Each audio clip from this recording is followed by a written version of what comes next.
tawbah and taqwa, what we end up doing is we go between sin and tawbah, back to sin, back to tawbah, back to sin, back to tawbah. And then, even that would be a barely passable state, but then we reach a state where our spiritual low is actually not to feel humble. And especially those who have been leading lives of ibadah and ilm and zikr and khidmat al-deen, especially those people, they should feel humbled by Allah subhanahu wa ta'ala. And actually, Allah subhanahu wa ta'ala is reminding me of la hawla wa la quwwata illa billah, that there is no power I have inside of me to do any good deed, and there's no ability inside me to leave any sin. And if I have now been successful to make tawbah, to do zikr, to pray salah, to follow the sunnah, none of this was due to my own achievement or my own accomplishment or my own ability. All of this was just the tawfiq and grace and success and favor of Allah subhanahu wa ta'ala on me. If I have fallen, it means that I have fallen from His favor. And that is what we should feel, and that we should feel ashamed, and we should turn to Allah subhanahu wa ta'ala. And I would say that that person who has even gone so far as to skip the prayers, they should start with a sajda. And they should make sajda outside of salah. They should just fall into sajda and make dua to Allah subhanahu wa ta'ala and beg Allah subhanahu wa ta'ala to take them back. And that's really what we should do. When we fall into a spiritual low, we should go into sajda and we should beg Allah subhanahu wa ta'ala to take us back. And it's very important because it's not just the adab that we have towards Allah subhanahu wa ta'ala. It takes the whole focus away from our own ability. Many times people make the mistake and they get sad and they get depressed. Why? Because they think that I'm no longer able of taqwa. I'm no longer capable of doing that ibadah. I no longer have the ability inside me. So they feel that I've lost the ability because I did the sin, because I was neglectful, because I was lazy, because I looked at something I shouldn't look at. I spoke to someone I shouldn't have spoken to. I wrote someone I shouldn't have written to. I remembered someone I shouldn't have remembered. Because of that, I have now lost my ability. So no, we shouldn't think like that. We never had an ability in the first place. There was no ability in us to lose. It was only the grace, the fazl, and tawfiq of Allah subhanahu wa ta'ala. So we should think that, okay, if I've lost something, it's not something so small as my own ability. My ability is nothing in this world. What I've lost is the happiness of Allah subhanahu wa ta'ala. What I've lost is the pleasure of Allah subhanahu wa ta'ala. And therefore, the answer does not lie within, that I should look inside myself and try to find that hidden ability. I should go and try to revive myself. I think maybe if I go on Umrah or if I go on spend some days. No, I have to not try to regain my own lost ability. I have to try to look without, not look within. I have to look towards Allah subhanahu wa ta'ala, and I have to beg Allah subhanahu wa ta'ala to take me back. And Allah subhanahu wa ta'ala can take a person back right in the corner of their own home. Allah subhanahu wa ta'ala can take a person back right when they make sajda on their musalla. Allah subhanahu wa ta'ala can take a person back in the middle of the night. Allah subhanahu wa ta'ala can take a person back right after they have sinned. Allah subhanahu wa ta'ala can take a person back in moments who has been sinning for years. That's the mercy of Allah subhanahu wa ta'ala. So our response when we are in a spiritual low is to be humble, to be shamed, to feel need and dependence on Allah subhanahu wa ta'ala. And if we do that, and if a person throws themselves in sajda at the mercy of Allah subhanahu wa ta'ala, then there's great hope that Allah subhanahu wa ta'ala can forgive them, that Allah subhanahu wa ta'ala can raise them out of that spiritual low. But instead of the person, and then sometimes shaitan even makes the person make a mistake, is that they don't try Allah subhanahu wa ta'ala. They go first to some type of means. So they think, okay, I'll read an Islamic book, or they think I'll go online and listen to a lecture. I'm not saying reading books and listening to lectures online definitely have benefits. But in this particular instance, when this person has fallen into sin so much that they've even left the farz ibadah, that they even feel they have no ability inside, at that stage a person is not going to be able to benefit from merely reading a book or listening to an online lecture. Okay. And what happens is then the person will then say that I didn't even feel like doing that, or I listened to the talk, it had no effect on my heart. Then the person will get even more depressed. And this is Shaitan taking this person on a ride. Keeps making the person think that they have to find the ability inside themselves to come out of the sin. And then they do all those things that otherwise normally do increase their ability. And then all those things don't help them. And then they get even more depressed. And then they think they've completely lost the ability. And then they completely lose all of their ibadah. So no, in this situation, a person has to throw themselves in sajda, dua, directly to Allah subhanahu wa ta'ala, direct. Yes, maybe listening to a talk may motivate them to do that. Reading something may motivate them to do that. Talking to someone may help them do that. Something may push them, guide them, spur them to do that. But the only way to get out of the spiritual low and to get back onto a spiritual high is to lower ourselves before that being who is almighty and high. To turn to Allah subhanahu wa ta'ala. And this is why we find that all the du'as, many du'as that we see from Sayyidina Rasulullah sallallahu alaihi wasallam to the Anbiya alayhim as-salam ajma'in, to du'as of Sahaba, Tabi'in, Tabi'i Tabi'in, du'as we hear from our own ulama and mashayikh, that many of those du'as involve a person simply submitting themselves directly to Allah subhanahu wa ta'ala, presenting themselves directly to Allah subhanahu wa ta'ala. So I have one of those du'as here tonight that inshallah we will read towards the end of the program. And I can't even remember, somebody gifted me this dua, and it has both the Arabic and the English, and I honestly can't remember who it was, but it's a dua that I've carried with me for many places, and I brought with me over here as well. And when we inshallah read that dua, we will really see that, a person, and people may be surprised that I'm saying this on this gear program, and I'm not in any way, everything that we say on any one program has to be understood in the light of everything that we said in all the other programs, right? But really a person has to keep their direct relationship with Allah subhanahu wa ta'ala.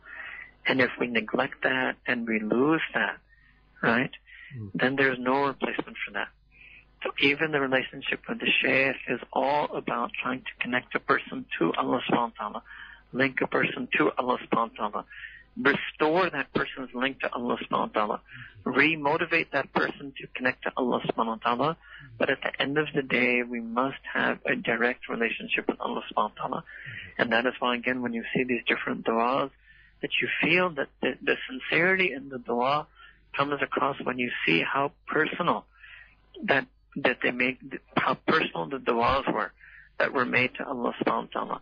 How much in the whole history of humanity people have personally loved Allah subhanahu wa ta'ala, personally begged Allah subhanahu wa ta'ala, personally thrown themselves at the mercy of Allah subhanahu wa ta'ala, personally been shameful in front of Allah subhanahu wa ta'ala.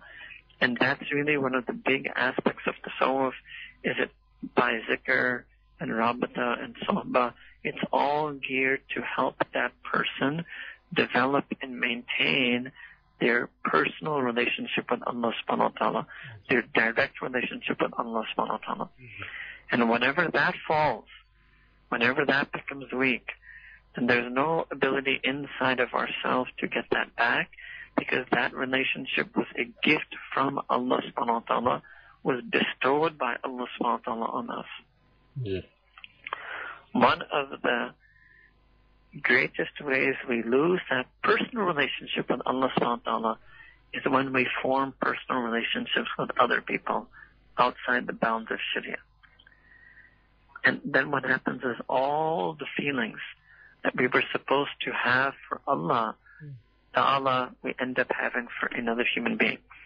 And this is a very, very dangerous situation. And this is something that is so difficult for a person to get out of, so difficult. And Our Shaykh in his book, Love Ishq Ilahi, which was translated as Love for Allah subhanahu wa ta'ala, he gave a beautiful example comparing what we call Ishq Majazi and Ishq Hakiki. Ishq Majazi means the fake love, the false love. More fancy translation is what we call the metaphorical love. Why is it called metaphorical love? Why is it called majaz? Those who know Arabic rhetoric will understand this. It's called majaz because it seems to resemble. It tries to be like. It tries to take the place of.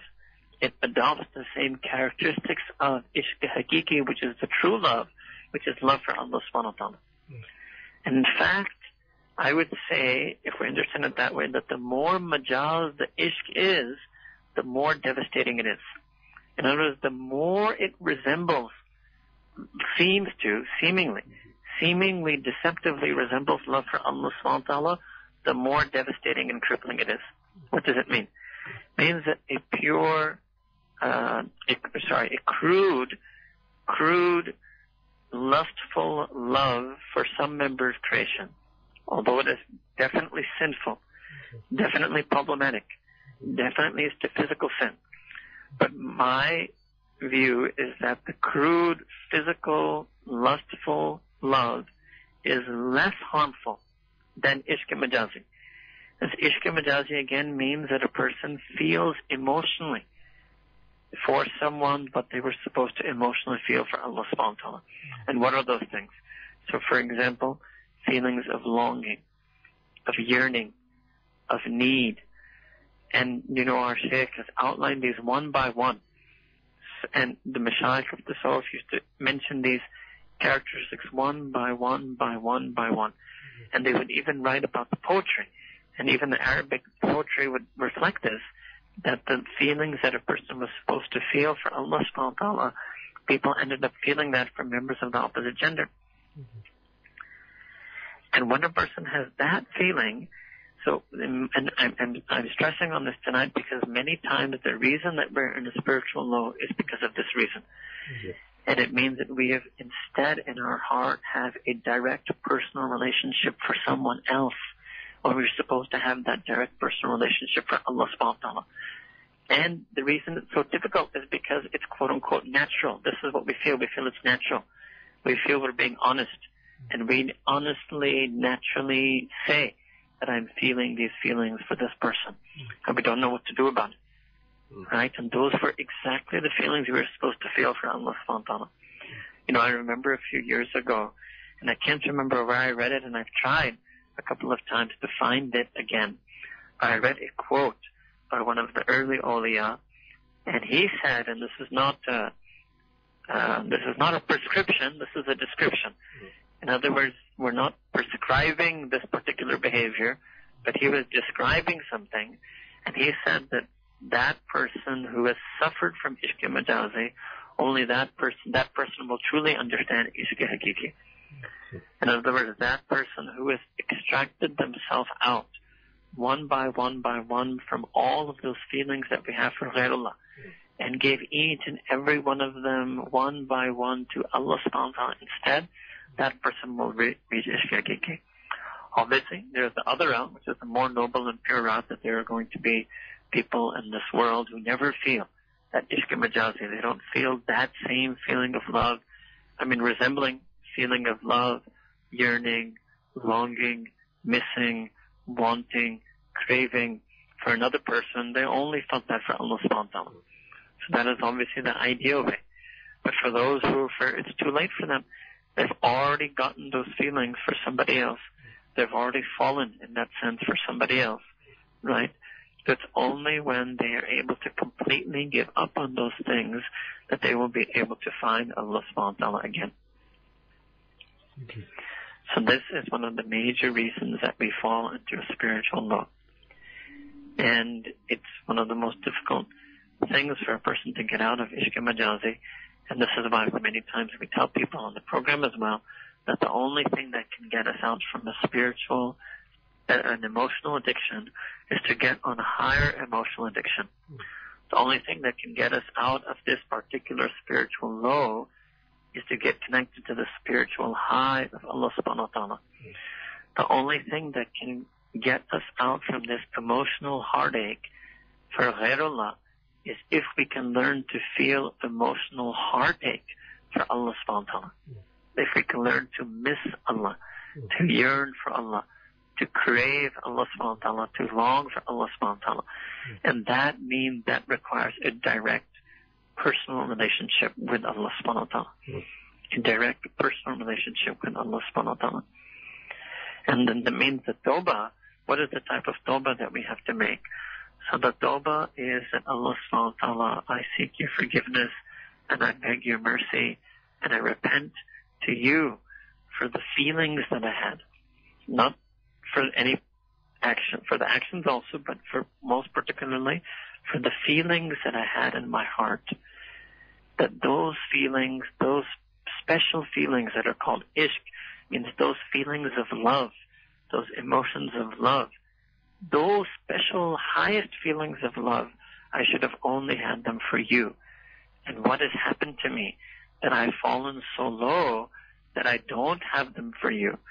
Because not only do I have them for somebody other than you, that's one problem, but even a greater problem is I don't have those feelings anymore for you. If I miss Fajr, I don't feel that I'm missing you, but I'm missing that person. If I'm up at night, I can go to sleep early without praying Isha. I'm not longing for Isha, waiting for Isha, anticipating Isha, but I'm longing for and anticipating and waiting for someone. So it's those feelings which are called the feelings of ishq. It's those feelings that if a person gets those feelings in their heart for Allah subhanahu wa ta'ala, then Allah subhanahu wa ta'ala takes them out of their sin. So this is why tasawwuf is so important. Because it is the path, this is universally acknowledged, that tasawwuf is the path of love for Allah subhanahu wa ta'ala. Tasawwuf is that name of that part of the deen of Islam that trains a person to love Allah subhanahu wa ta'ala with their heart. And any time and every time, and I'm saying this very strongly, any time and every time that a person who is a student and a seeker on the path of tasawwuf feels a spiritual low, any time and every time, it is due to or lapsing in their ishq for Allah subhanahu wa ta'ala. It is due to a lapse of love for Allah subhanahu wa ta'ala. It is due to lack of love for Allah subhanahu wa ta'ala. And if we look deep into our heart, we'll see that that's true. And whenever I was on a low, whenever I slipped, whenever I felt yearning and craving and missing for someone else, it was because at that moment, on that day and on that night, I was low in my love for Allah subhanahu wa ta'ala. And on those days that I was high on my love for Allah subhanahu wa ta'ala, I couldn't even remember that other person. I couldn't even think of feeling any yearning, any craving, any missing for anyone other than Allah subhanahu wa ta'ala. Okay. So love for Allah subhanahu wa ta'ala, love for Allah subhanahu wa ta'ala. And alhamdulillah, our Shaykh's book is available online in both Urdu and English on our Shaykh's website, www.tasawwuf.org. And this is a book that shouldn't just be read, it should be reread. It should be read and reread and reread. In fact, I know some of the mashayikh, they used to actually tell their students, and they would actually give them certain books that they had to continually read their whole life. Their whole life they would read it, and then read it again, and read it again, and it was one of their ma'mulat, one of their part of their regular regimen of things that they did was to read and reread and keep rereading that particular book, a particular book. So I feel that those of us who are seekers on this path of tasawwuf, and we feel that we have entered a spiritual low, and we realize that we have entered the spiritual low because of this problem of ishq majazi, that love for ghairullah that tries to resemble deceptively the love we were supposed to have for Allah subhanahu wa ta'ala, then we should read and reread and keep rereading ishq ilahi, love for Allah subhanahu wa ta'ala by our Shaykh, and listening to many different talks on this topic. So much so that in that book, it even mentioned the physical symptoms that a person used to have who was a victim or a culprit of ishq majazi, which means that they would lose their appetite, which means that their face would turn pale, that they would have yellowness in complexion, that they would have disinterest, and they would be uninterested, they would have apathy, they would lose their passion and their verve for other things. So what does that mean in modern terms? That means they would start slacking in their studies, they would slack at work, they would neglect their families, they would start neglecting all of their duties and responsibilities. They would be completely, crippled in all of their other relationships. Why? Because they were a victim or culprit of ishq majazi. They had fallen in love with ghairullah. So interestingly, in tasawwuf, and again, this is a description, not a prescription. By that I mean it's not something, we're not telling anybody to try to feel these feelings, but some of the early awliya described their own feelings, that they went through a phase. It was just a phase. They went through a phase when they used to feel the same thing for Allah subhanahu wa ta'ala. That they would be so in love with Allah subhanahu wa ta'ala and missing Allah subhanahu wa ta'ala so much that they would also have a pale complexion. They would also become disinterested in things of the dunya, right? In a good way now, they're disinterested in material things of the dunya, disinterested in fame and popularity and excessive wealth and superficial beauty. They became disinterested in all of the things that the world is otherwise normally interested in. They were entirely disinterested in fashion, media, culture, society. That's what it would mean today. They became disinterested in those things because they were so lost in the love for Allah subhanahu wa ta'ala. And even sometimes, all of that is good and that is definitely prescriptive, but even sometimes they even became disinterested in things that otherwise the deen wants you to be interested in, which are even things in this world that are lawful relationships, even lawful living, lawful earning, lawful eating. Even they became disinterested in that for a particular period of time because they felt such a strong love for Allah subhanahu wa ta'ala. Now we can't even imagine that. But imagine having so much love for Allah subhanahu wa ta'ala that you don't notice any beauty in this world, that you don't notice any fame in this world, that you don't notice any attraction in this world, that you become totally disinterested. And I really feel whenever I read those parts of Qur'an or Kareem where Allah subhanahu wa ta'ala uses this phrase, مَن يَرْجُ اللَّهَ, or sometimes مَن يَرْجُ لِقَاءَ اللَّهِ, that person who yearns for Allah, that person who yearns to meet Allah. And lots of times people don't realize, they don't understand that the lives of the awliya are completely mapped out by Qur'an al-Kareem. The Qur'an al-Kareem itself contains mention of all of the ahwal, all of the emotional feelings and spiritual states of the awliya. And this is a feeling. This is a Qur'anic feeling. Qur'an al-Kareem, Allah subhanahu wa ta'ala is describing and making mention of certain special believers whose heart's condition will be that they feel a yearning and a craving for Allah subhanahu wa ta'ala. They will become so disinterested in this world that even they wish to die. Doesn't mean in a suicidal sense, but they wish to meet Allah subhanahu wa ta'ala. They're so in love with Allah subhanahu wa ta'ala that otherwise, bitterly Allah subhanahu wa ta'ala even mentions that liqa, so yawm al-liqa is also yawm al-qiyamah. In other words, the day of judgment is also the day of meeting Allah subhanahu wa ta'ala. Now they're so intoxicated in their love for Allah subhanahu wa ta'ala that even though they have full iman in all of those verses and hadith that talk about the day of judgment and its enormity, its immense magnitude, its trials and tribulations, its difficulties and tests, even all of that, they have all of that knowledge and they have all of the fear in their heart that is inspired by those verses and hadith. That fear is there, but when that fear coexists with a love that is even greater, that a love that is triumphant, that their love for Allah subhanahu wa ta'ala is the strongest emotional feeling that a human being can have as love. So when they have that strong feeling of love, it even overcomes what is otherwise their fear of the Day of Judgment, and they yearn for that day, because that day is the day they will meet Allah subhanahu wa ta'ala. That is such an intense level of love. And it's that level of love that a person needs in this day and age to stay away from sin.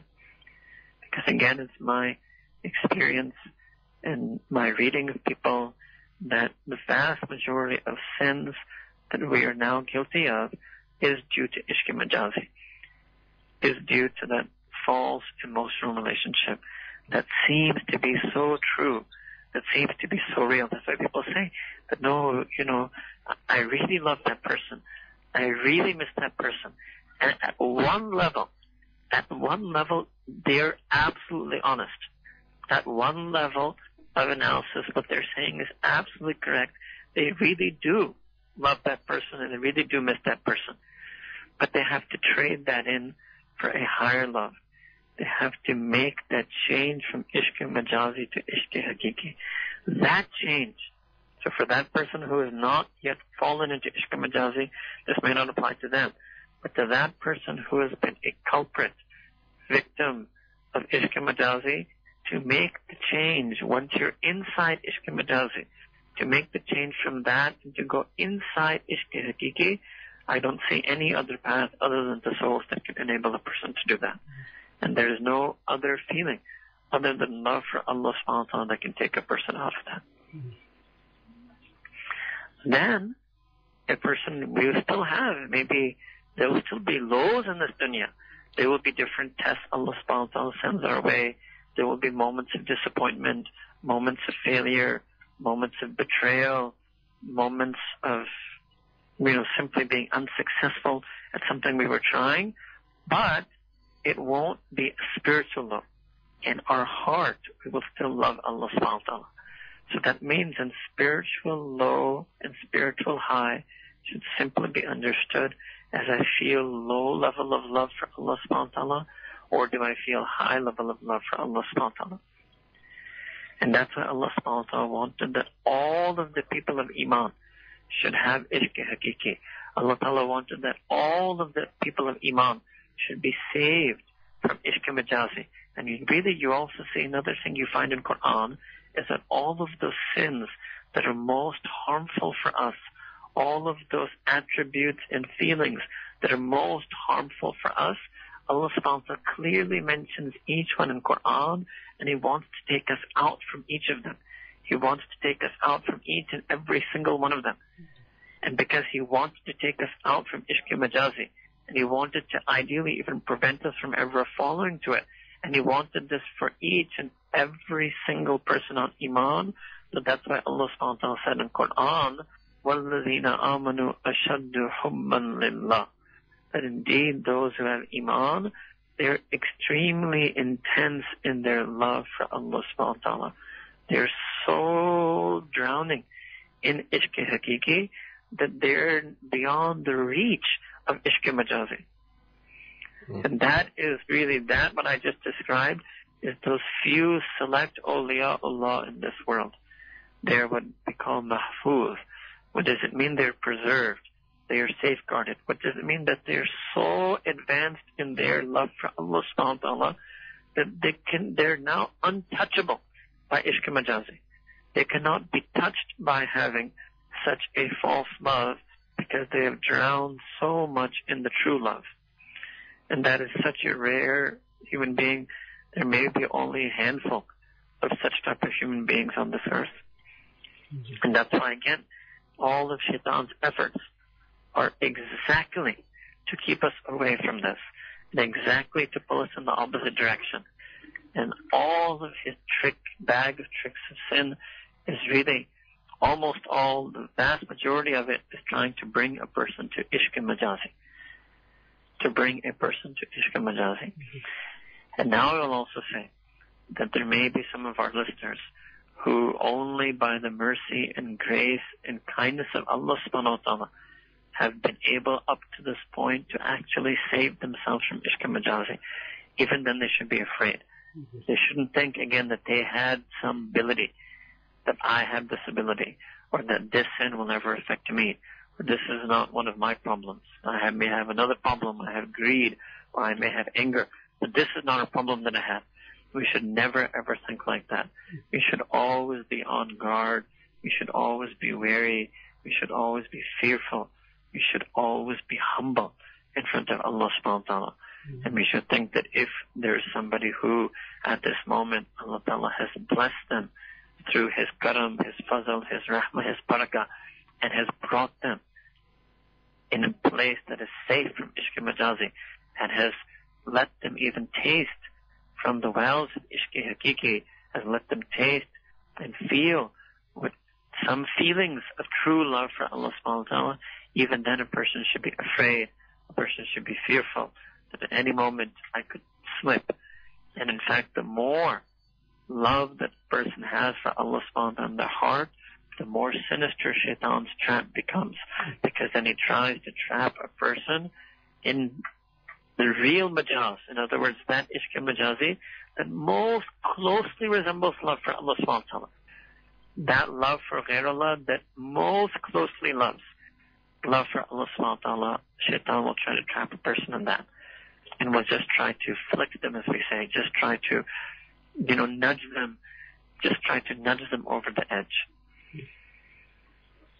So we need to get out of our spiritual lows by having a direct personal relationship with Allah subhanahu wa ta'ala, by acknowledging la hawla wa la quwwata illa billah, that we have no ability in our own self to stay away from sin. We have no power in our own self to do anything that earns the pleasure of Allah subhanahu wa ta'ala, that Allah ta'ala is everything and that we are nothing. And this is a lesson that Allah ta'ala will teach a person time and again. And this is also His mercy, that He teaches us this lesson. Otherwise we would be heedless. We would start thinking we were something. So sometimes if Allah ta'ala sends a difficulty or a test or a trial towards us, we should be grateful for that, and we should accept it. And we should accept its tarbiyah, we should accept it, we should even embrace it. And we should realize Allah subhanahu wa ta'ala that the lessons, the difficulties are sent so that we should learn lessons from them. And that Allah ta'ala, I want to learn the lesson. And yes, I'm weak, so I want to learn the lesson quickly, so I can move past this difficulty, but I want to learn the lesson. And I never want to forget this lesson. And if sometimes we slip again, Allah ta'ala may send a reminder. And then again we learn the lesson. So we should be humbled, and we should be grateful, and we should learn those lessons. And by learning those lessons we should learn that we have no ability and that we need Allah subhanahu wa ta'ala. And really that is the best way maybe to phrase this, is that we have a need. And we need to ignite that need. We need to feel that need. Anytime we stop existing in a state of utter and absolute need and dependency on Allah subhanahu wa ta'ala, at that moment we can be shaken. At that moment we can become lost from the path. At that moment shaitan and the nafs can overcome us. At that moment we are at the prey of the whims and fancies of makhluk and creation. But whenever we are drowning in a need for Allah subhanahu wa ta'ala, then we are strong. The Deen of Islam teaches us that when we are needy for Allah subhanahu wa ta'ala, we become strong, we become secure, we become safe, we become protected, we become safeguarded into falling into one of those most ultimate sins. So here we have this dua that one of the great awliyaullah had once recited. So I will first go through the dua a bit slowly in English, and then inshallah we will end this talk and make a collective dua together. So this person, he called upon Allah subhanahu wa ta'ala, Allahumma, O Allah, I seek your forgiveness, I ask your maghfirah, I make istighfar for every single sin that I presented my repentance before you. So for every single sin that I had already made tawbah, I seek your forgiveness for those sins that when I did them, I presented myself in tawbah to you over that sin. And I stood before you swearing an oath in your name that I would never return to that sin. And I stood before you and I called your friends among your servants to be my witnesses. That I made tawbah in a gathering. I made tawbah with the Ahlullah. I made tawbah with the awliya. I made them witness to my tawbah. That's how strong a tawbah I made. I made tawbah in a gathering, as Allah Ta'ala says in Qur'an, وَتُوبُوا إِلَى اللَّهِ جَمِيعًا, that I would never return to disobeying you. But when Shaitan, with his cunning and his trickery, tempted me to return to that sin,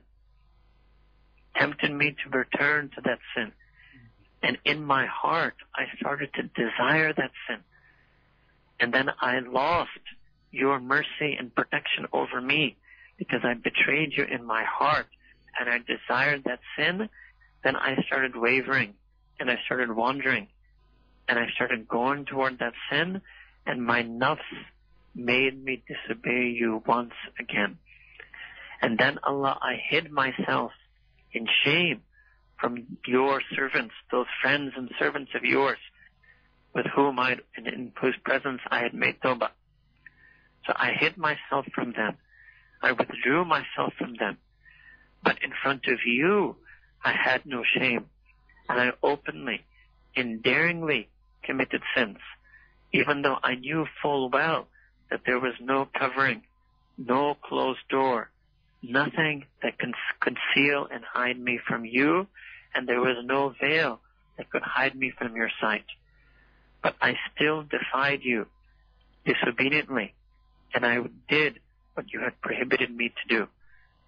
But despite this, Ya Allah, despite this betrayal of mine, this disloyalty of mine, this insincerity of mine, Allah Ta'ala, you did not remove your covering from me.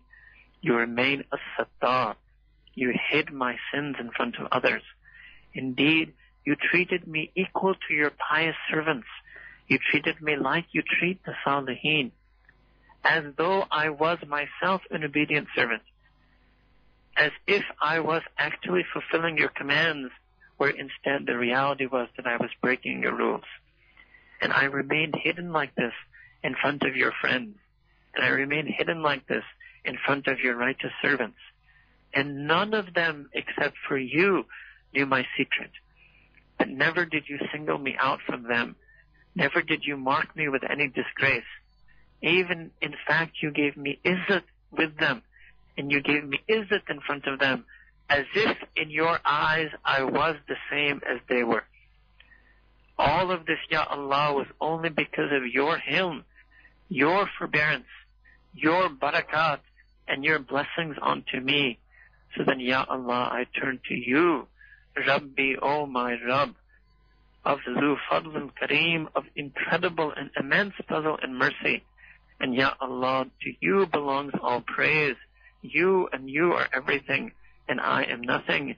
And I ask from you, Ya Allah subhanahu wa ta'ala, that just as you covered my deeds in this world, as you concealed and have hidden my sins in this world, that you don't humiliate me with them on the day of judgment, and that you forgive for me my sins, and wipe away my sins, and take out from my inside all of those sinful feelings that I feel, just as you have covered all tracks and traces of my sinful deeds in front of others. Ya Arhamar Rahimin. Inshallah, we are going to recite some words of tawbah. So all of those can make niyat of tawbah, and then we will make dua, inshallah. The way to make tawbah to Allah subhanahu wa ta'ala is to throw ourselves at His mercy and reignite ourselves in iman, and to renew our iman. Sayyidina Rasulullah sallallahu alaihi wasallam said, Jaddidu imanakum, that you should continually renew and refresh your iman, and to recite, in addition to the words of iman, to recite words of istighfar and tawbah. Alhamdulillah wa kafa wa salamun ala ibadihi alladhina istafa amma ba'd. Everybody should make niyat of tawbah and recite these words behind me. Bismillah ar-Rahman ar-Rahim. Bismillah ar-Rahman ar-Rahim. La ilaha illallahu. La ilaha illallah. Muhammadur Rasulullah. Muhammadur Rasulullah. Amantu billahi. Amantu billahi. Wa malaikatihi. Wa malaikatihi. Wa kutubihi. Wa kutubihi. Wa rusulihi. Wa rusulihi. Wal yawmil akhiri. Wal yawmil akhiri. Wal qadri. Wal qadri. خيره خيره وشره وشره من الله تعالى من الله تعالى والبعث والبعث بعد الموت. بعد الموت. آمنت بالله آمنت بالله كما هو بأسمائه بأسمائه وصفاته وصفاته وقبلت جميع أحكامه إقرار باللسان وتصديق بالقلب. أشهد أن لا إله إلا الله وأشهد أن محمدا عبده ورسوله. أستغفر الله ربي من كل ذنب وأتوب إليه. أستغفر الله ربي من كل ذنب وأتوب إليه. وصلى الله تعالى على خير خلقه سيدنا محمد وعلى آله وأصحابه أجمعين برحمتك يا أرحم الراحمين. آمين. سبحان ربنا وبحمده اللهم صل على سيدنا محمد وعلى آل سيدنا محمد وبارك وسلم. ربنا ظلمنا أنفسنا وإن لم تغفر لنا وترحمنا لنكونن من الخاسرين. Ya Allah, Ya Rabbi Kareem, we have hurt our own selves, we have stained our own hearts. Ya Allah, we have allowed ourselves to fall out of love for you. We have allowed ourselves to fall in love with the members of this dunya, with unlawful ghairullah. Ya Allah, Rabbi Kareem, we make tawbah of the sin. Ya Allah, we want to feel all of the feelings of ishq only and only for you. Ya Allah, put in our heart a yearning for you, a craving for you, a longing for you, a need for you. Ya Allah, we want to have a personal, direct relationship with you. Ya Allah, Rabbi Kareem, we've committed many sins in our life. We've stuck in many sins even on this day. Ya Allah, Rabbi Kareem, you protected us, you've hidden us, you've concealed us. Surely you've treated us as any Rabb would treat their Salihin, even though we are amongst the sinning mu'mineen. Ya Allah, Ya Rabbi Kareem, we made tawbah to you in the past, and we have broken that tawbah. We make tawbah to you again. We may again break this tawbah. But Ya Allah, Ya Rabbi Kareem, we promise and pledge to you that our desire to make tawbah is true, that our desire to be true to this tawbah is true. Ya Rabbi Kareem, send your mercy upon us. Take out the feelings from our heart. Take out the sinful desires from our heart. Take out the sinful feelings from our heart. Ya Rabbi Kareem, we are too weak. We have no ability in our own self. Ya Allah, only you can keep us and protect us from sin. Ya Allah, we throw ourselves at your mercy. We ask that you send your fazl and karam upon us once again, that you bring us back onto this deen. Ya Allah, just as you have given us the izzat of the salihin, give us the taqwa of the salihin. Just as you have given us the izzat of the salihin, give us the haqiqat of the salihin. Give us the ishq ilahi of the salihin. Ya Allah, Ya Rabbi Kareem, we too love those salihin only in your name and for your sake. And accept the love that we have for them and make us amongst your true lovers. ربنا تقبل منا إنك أنت السميع العليم وتب علينا إنك أنت التواب الرحيم وصلى الله تعالى على حبيبه سيدنا محمد وعلى آله وأصحابه أجمعين برحمتك يا أرحم الراحمين. آمين.